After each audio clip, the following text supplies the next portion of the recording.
ఇంద్రసేనారెడ్డి, ఈ ఇంటికి ఆయుధాలతో వస్తావనుకుంటే ఆడవాళ్ళతో వచ్చావు. పేరంటానికి పోరాటానికి చాలా తేడా ఉంది స్నేహలతారెడ్డి. మెడలో తాళిబొట్టు పడని దానివి, కాలికి మెట్టె తొడగని దానివి. తేడా నీకేం తెలుసు? నాకే తెలుసు. నుదుట బాసికం కట్టుకుని, బుగ్గన చుక్క పెట్టుకుని, కాళ్ళకి పారాని రాసుకుని, మనసు పడ్డవాడు వస్తాడని కోటి ఆశలతో ఎదురు చూస్తుంటే, తాళి కట్టవలసిన వాడు అన్నల తలలు నరుక్కుంటూ వస్తుంటే ఆడదిలా ఎలా బ్రతుకుతుంది?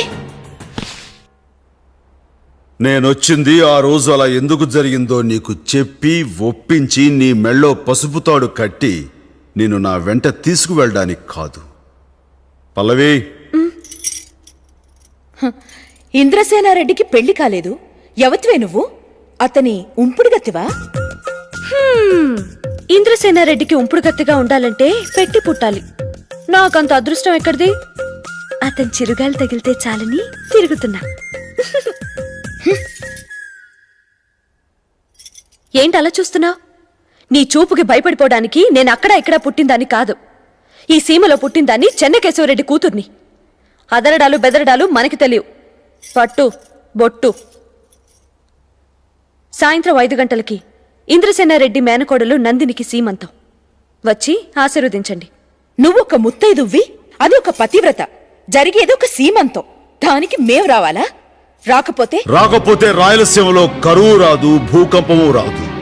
రావలసిన వాడు వీర మనోహర రెడ్డి. అనాథనని చెప్పి నన్ను నమ్మించి మోసం చేశావు. అది నీ మొదటి తప్పు. ప్రేమించానని నందిని మోసం చేశావు. అది నీ రెండో తప్పు. మూడో తప్పు చెయ్యొద్దు.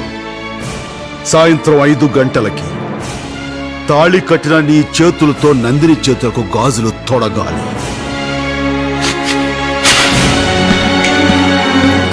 ఆడు రాడు, వస్తాడు. రానియకపోతే? ముహూర్తానికి రాకపోతే ముక్కోడి దేవతల సాక్షిగా మిమ్మల్ని ముక్కలు ముక్కలుగా నరికి వాణ్ణి తీసుకుపోతా. నా ఇంటికొచ్చి నన్నే నరుగుతానంటావా? నీ ఇంటికే కాదురా, ఈ ఆంధ్రప్రదేశ్ లో ఏ జిల్లాకైనా వస్తా, ఏ ఊరికైనా వస్తా, ఏ సెంటర్కి రమ్మన్నా వస్తా, ఏ గడప తొక్కమన్నా తొక్కుతా. నరకటం మొదలెట్టాక వరసలు చూడను. చూస్తారేంద్రా, ఆపండి.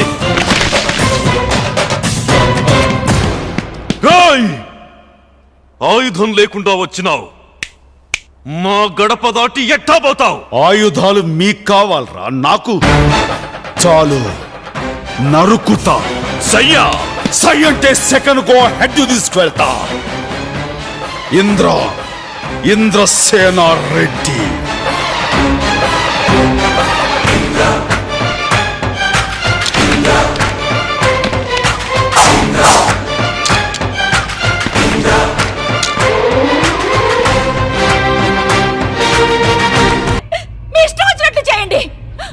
స్నేహ, మీరు బయలుదేరండి.